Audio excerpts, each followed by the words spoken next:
Joining us now is a tight end who just signed a 3-year deal with the Houston Texans, the team we watched him play for last year after having a 5-year career with the Dallas Cowboys. Went to Stanford, big brain. Ooh. Big brain. Jeez. Ladies and gentlemen, big pockets now. Oh. Dalton Schultz. Yeah, What's up, guys? Hey, Appreciate it. Hey, thank you so much for joining us, brother. Congrats on a new deal. Yeah. Thank you.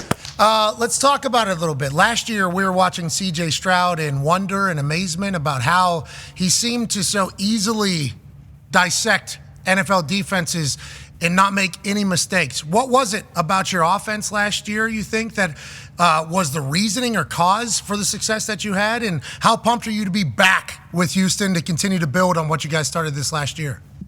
Dude, so pumped, man. To have a guy come in like that, and step in and just be able to, take the reins and hit the ground running.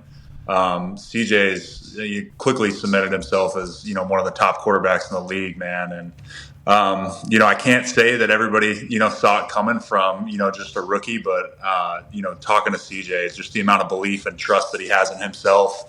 The way that he carries himself, he was able to do some special things. And, obviously that was a big part of me wanting to come back is I want to surround myself with guys like that and, guys that kind of galvanize, a football team. And I think he absolutely does that. So, man, it's a great time to be a Texan and I'm super excited that, I'm back.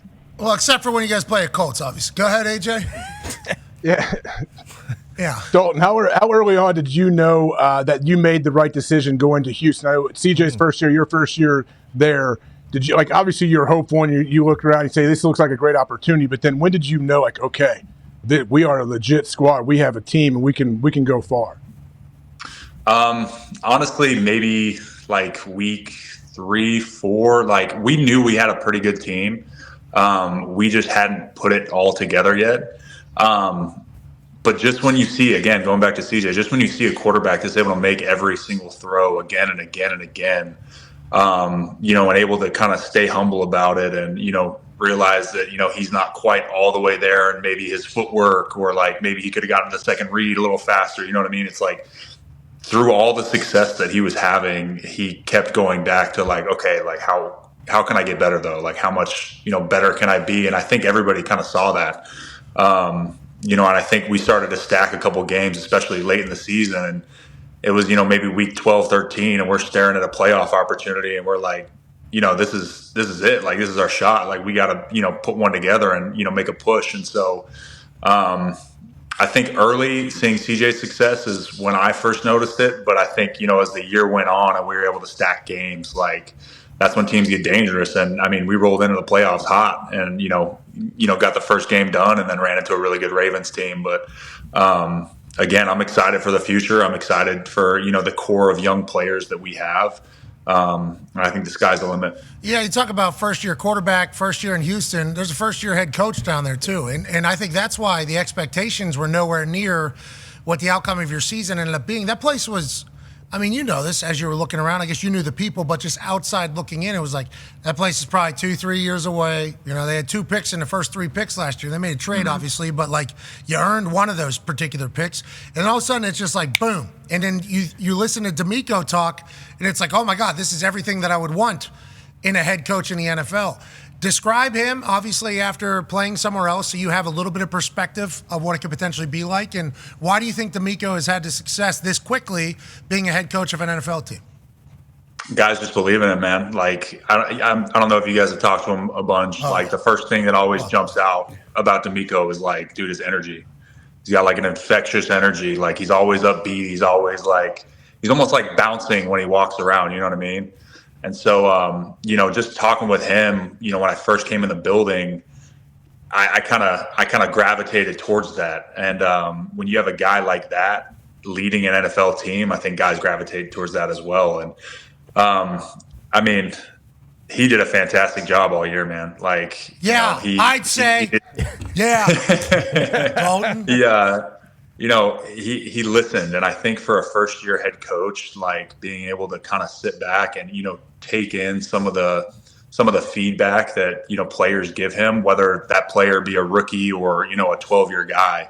As a player, you really feel like he cares and he listens.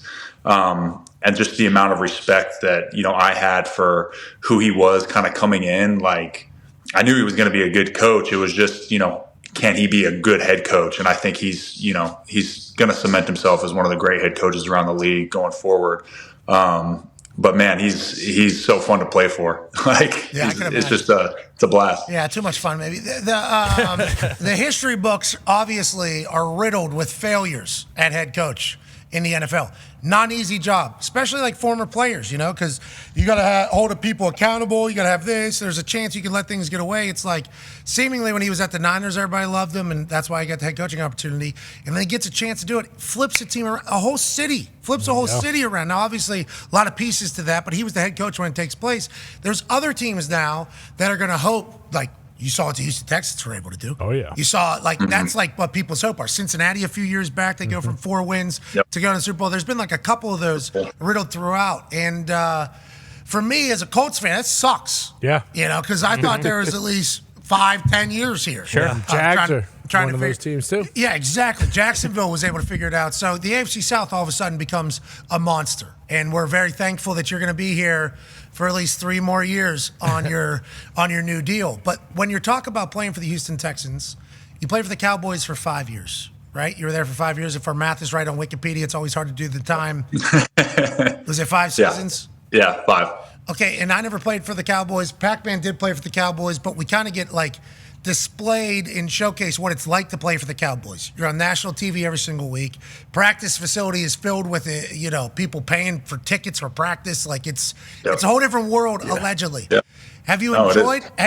Obviously you enjoyed your time in Dallas. I'm not going to say that, but when you get to Houston, is it vastly different than your time in Dallas? Whenever you're talking about all the off the field, is it? Is that real? That was one of the first things that kind of stuck out to me. Is like, it feels like much more, I don't want to say college because it's not, but like the focus is just football, you know what I mean? And going back and like telling some people like how kind of being around the Cowboys, like practice facility and, game day, describing some of the interactions and stuff that you see on a day-to-day basis, like surprised a lot of people. They're like, holy crap, like that actually happens like at a practice facility. And like, it's just, you think it's normal, and then you come to a place like this. Like what? You don't have to out anything, but like, what are you? No, dude, it's just like there's people literally going on tours while you're lifting in the weight room, and they've got like a one-way mirror for people to like look at. Like it's a zoo, dude. Like, there's people tapping on the glass, like trying to get people's attention as they're doing,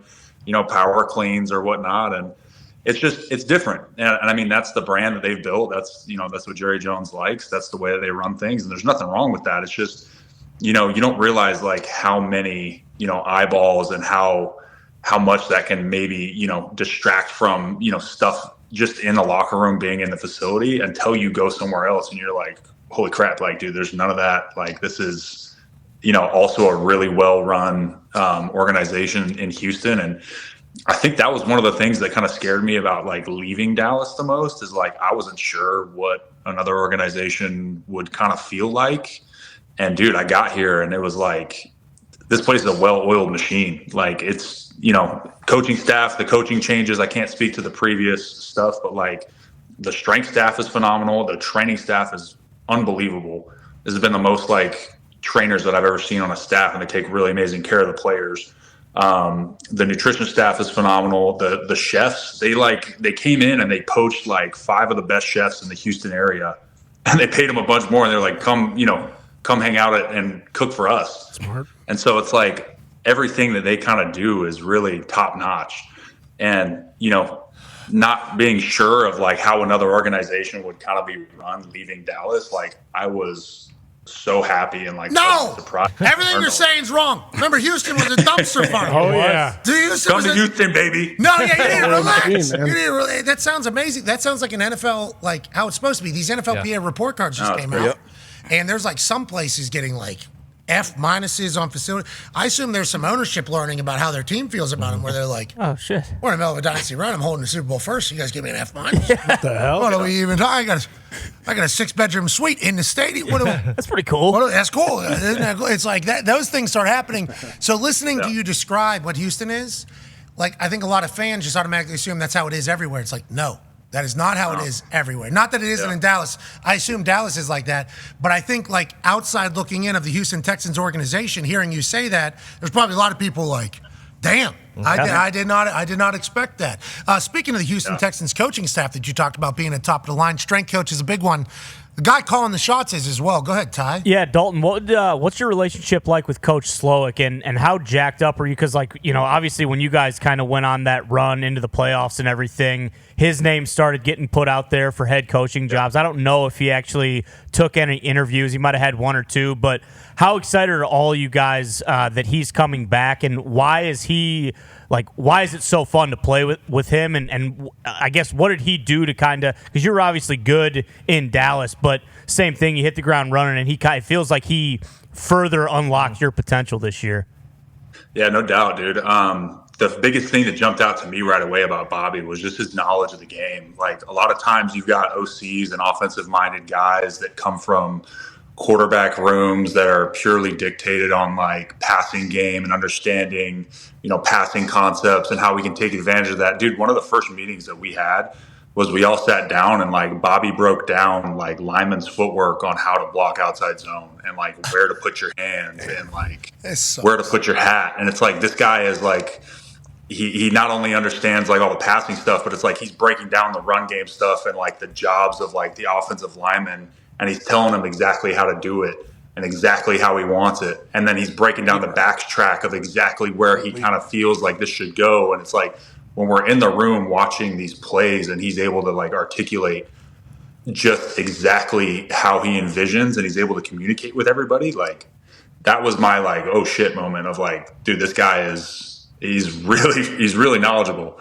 How did he not get a head coaching job? Why is he still there? Why is he still in the AFC I don't know, South? man, but I'm glad. I'm glad he's still there. Watching you guys, obviously it was awesome. Yeah. It was awesome watching. Team. It was explosive. It was smart. It was cerebral. You still ran the rock. Like, your offense was awesome to watch. Now, obviously, CJ had the greatest rookie season in the history, but it's like Slowick, this name all of a sudden comes out of nowhere. It's like, oh, football genius. That's what we're seeing? That's what we're dealing with here? I mean, I'm not going to say it. Like, I'm not going to put, I'm not going to jinx anything, but, like, dude, Bobby's a hell of an offensive coach, man. He's a great offensive mind. And I'm excited too, because, there was a lot of trust between, Bobby and CJ being two first-year guys. And I think that, that relationship's only going to grow. And I think, Bobby's going to grow a lot in his play calling. And I'm excited to see kind of what he comes up with in year two, now that we're not starting from ground zero, now that we're able to kind of, start at, the fifth level of offense, going into year two and not having to we get it, dog. Not having to go back to basics. So that'll be nice, man. It's gonna be a fun run. Yeah, it is. It's gonna be a blast. This sucks. CJ? Yep. Right. Every time he comes on the show, like, oh, that's what I would like a franchise quarterback to be. Stud. And you're Dalton talk about the whole organization as a whole. That's not who the Texans are supposed to be. No. That's not how this is supposed to go. But they are. We got Anthony Richardson. Yeah. We got Shane Steichen. Right. We're supposed to, this is our time. And then now the big bad wolf is seemingly down in Houston against us. And you guys walked right into the Lod House and broke our hearts, Dalton. You know that. Just broke our hearts. That last game. Dude, what a game. That was such a fun game. Like, legit environment, like, hostile. Oh, yeah. That was so fun.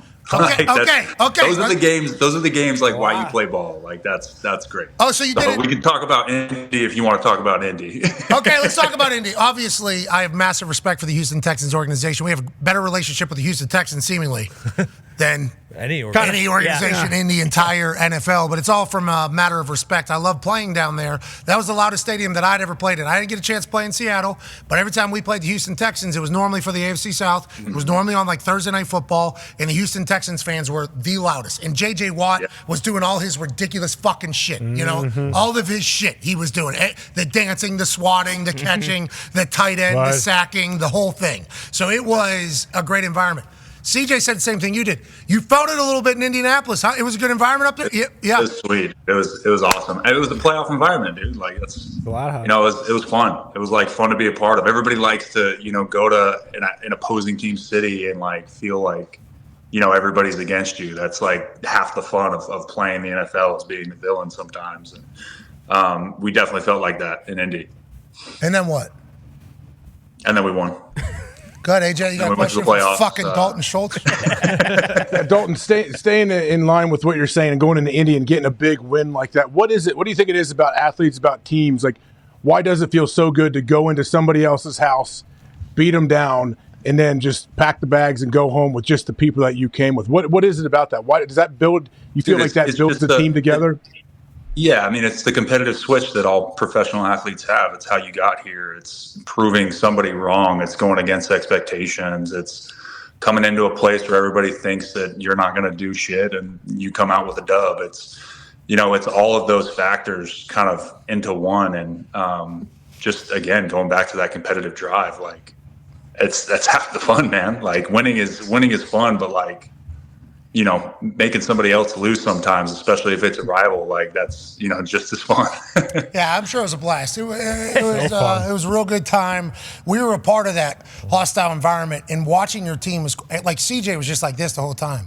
Yeah. No, he's very level-headed, especially on games. How are you? You talk shit from Utah, right? I'm like that. I'm level-headed too. I'm just like him. If somebody like is talking, like I'll talk back, but like I don't got a ton of ammunition in the tank. Like, I don't want to talk to a D end, and all of a sudden now this freaking 300-pound guy who runs a 4.4 is like, now he decides to turn it up a little bit. Like, I don't. Is that right?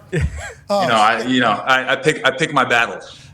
You went to Stanford. What's your major in Stanford? It's called STS, but it was like game design, dude. So it was like it's kind of like a little athlete major. You pick your own classes, and I picked all mine around video game design. Like grandma's boy? Is that what? Bingo. Coding or what? Yeah, like coding. Yeah, like making, working in Unity, working in some game engines, making games. I did some VR projects.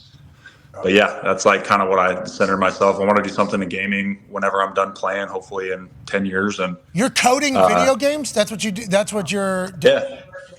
Yeah, that's what I did in college. I haven't coded a video game in a long time, but like, yeah, that's kind of what got me into it. We're talking like Pong, like that type of game. Or are you coding these ones where I actually did code? I don't think it was Pong. It was another like simple game like that, where like you have to make the basic game, dude. It was a game like Pong. But yeah, I've coded stuff like that. So you love video games? That's why you got into that? Yeah, for sure. Yeah. Which game are we playing? Is Fortnite dead? Is that still happening? It's still going hell. Dude, it's funny. So I built my wife a computer and we play Fortnite together. Oh, so, yeah. Where'd you meet the wife at? In the Bay. Yeah, she went to San Francisco State. I was down at Stanford. So. She's a gamer as well? I've made her a gamer. Okay, yeah. So that was a part of the whole thing. I mean, dude, she's watching Fortnite streams on TikTok now. So, do you stream? Are you good? She's a bit. Yeah, I stream. I do. I'm gonna start streaming here in the next couple of weeks. But yeah, I like to play. I'm a gamer for sure. Are we good, or is like Ninja just beating your ass? Like if you were to get in. Oh, dude, Ninja's a pro. Like that's like Joe Schmo off the street talking shit to a Patrick McQueen. Okay, so you suck. Just tell me you suck, Dalton. You suck at Fortnite. Do you play Fortnite? I don't play video games, bro. I play real life. No, I suck. I suck at video games. I am like actually the worst player. Do you remember I signed up for a Madden tournament? Yeah. Mm-hmm. And Katie Nolan took it to you. Beat me by 50. We were even cheating. We did the whole, I was using a fake controller in the fourth quarter. Yep. Ty was using the actual controller. Couldn't come. I am so bad at video. I am the worst video game player of all time. I don't know why my thumbs just can't. Golf? I just can't do it. Dude, you've been a kicker your whole career, man. Like, yeah, a lot of video game nerds in the kicking community, Dalton. And that kind of like. I'm saying it makes sense. You got no like hand-eye. It's all feet. Like, whoa, no hand-eye. Whoa. Maybe that's how I need to view it. When I'm playing video games, I need to view it as this is hand-eye coordination. Yeah, you do. Because the only thing that happens is my thumbs, especially those like the shooters, these ones. Mm-hmm. I get sick watching me. And then I can't find the person. How many hours are we playing video games? Legit? Are you playing in season? In season, not a whole lot. Like I'll get maybe an hour or two. Like what during the fuck? the work We week. just saw your setup right here. Holy damn. That's one of his theaters, Pat. Yep. Yeah, that's like my little gaming command center. I got 2 PCs mounted underneath. I use one for streaming, one for gaming. You built that computer? Yeah, I built both of them. How many RPMs? how many? The fast is your rig. How fast is your rig, dude? How fast is the rig? It's fast. Nowadays, it's not necessarily about the speed. It's about how many cores you got. Yeah. How much VRAM you have in your graphics card and whatnot. Oh, the VRAM is so real. That is the the VRAM and the gigahertz. Yep. Speeds. Yeah, I've been talking about VRAMs for the last couple weeks. Oh yeah. You get a I'm at Go ahead. I'm at the Houston setup right now, so I have another one down here. Oh, go full. Hold on. We're not. We gotta go. Can you turn that phone sideways? Turn that sumbitch sideways. Yeah, I got you. You got that massager thing I see to the right. Sorry, what? Excuse me? What's that? For real deal. Go to your right there. That thing. Like massage your back. Yeah, I and got the everything. little Theracane. Yeah. Oh, that's because you're gaming. You don't have good posture, Dalton. You got good posture while you're gaming over there, or no? Dude, I need a freaking Herman Miller deal. I use Herman Miller chairs only. Oh, okay.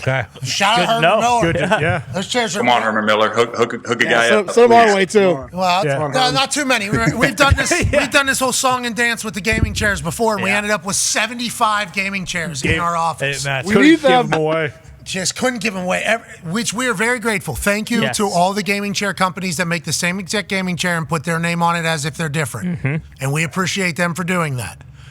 But it takes up so much. We had to get a If you have storage. high chairs, send them our way too.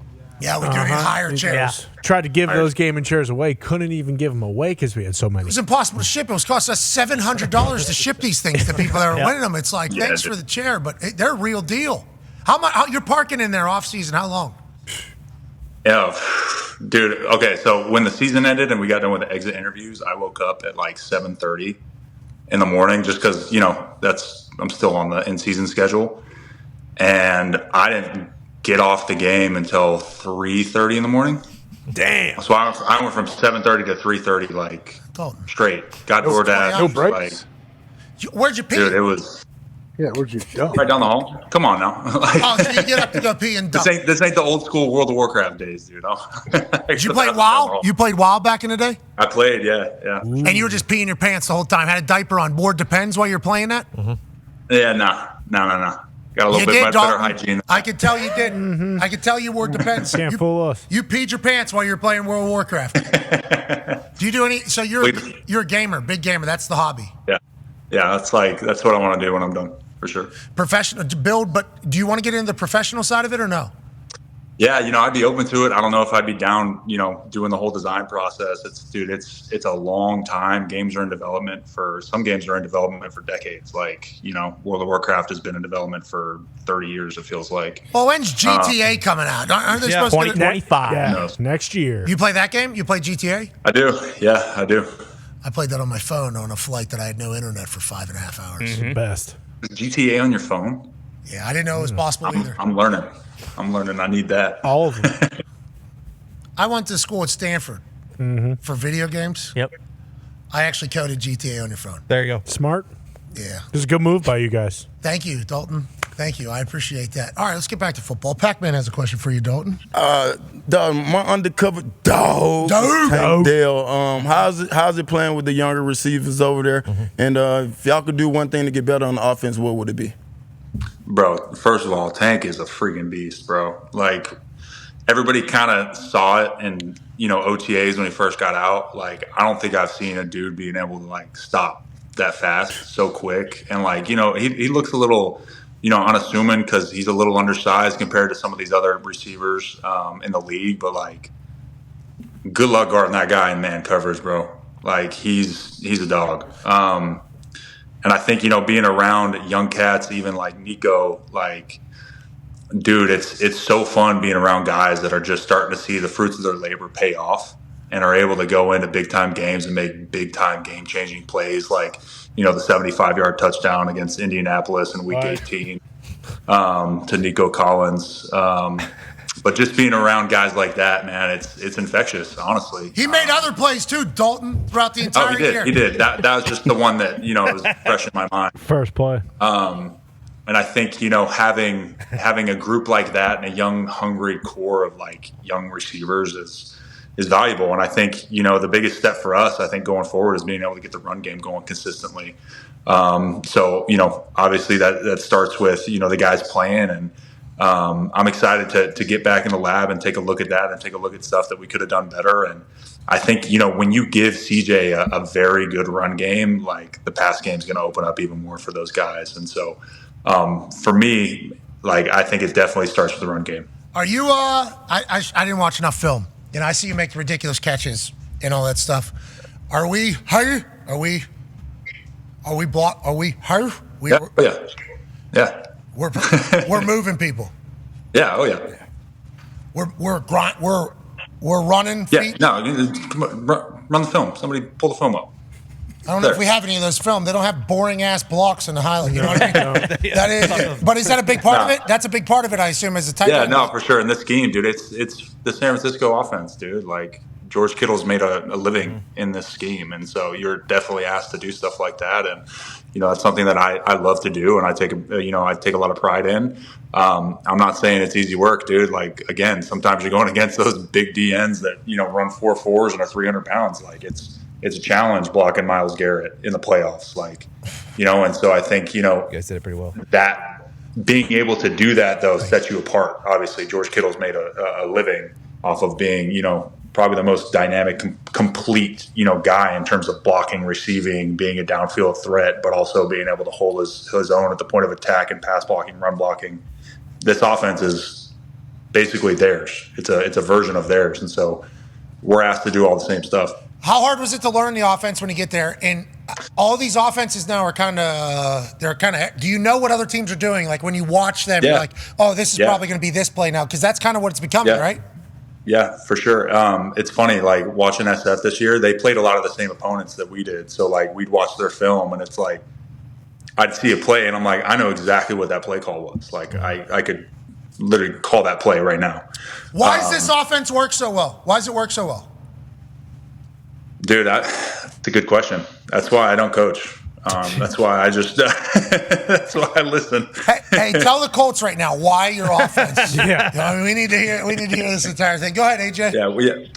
When you let me know, let me know. You're a fullback when here. You find out. I guess you're a fullback here. Fullback. Oh, who's that against, Pack?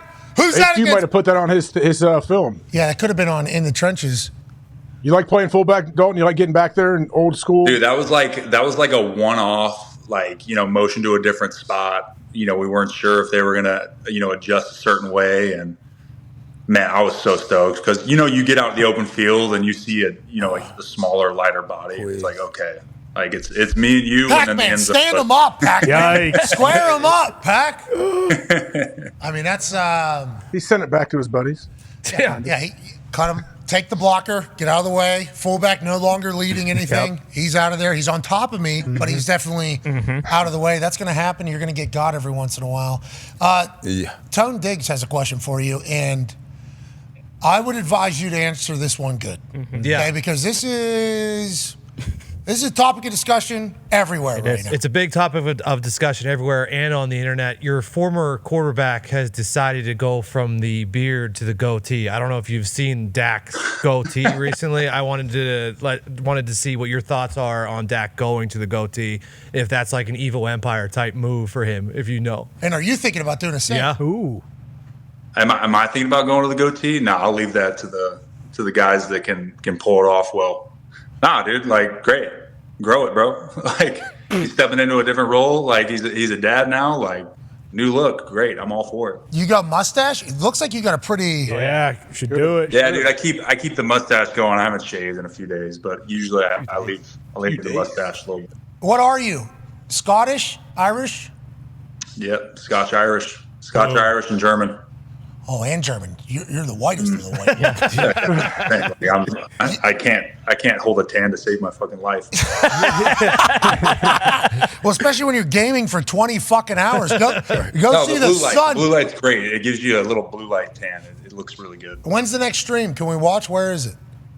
Yeah, it's on my Twitch, twitch.tv/Schultz. We're still doing Twitch. Okay, this is new to me because gaming world, that's how I learned of Twitch, was like gaming world. Mm-hmm. And my brother used to be, and I assume he still is, very good gamer. So I've been watching people play video games for a long time. Him and his friends have played.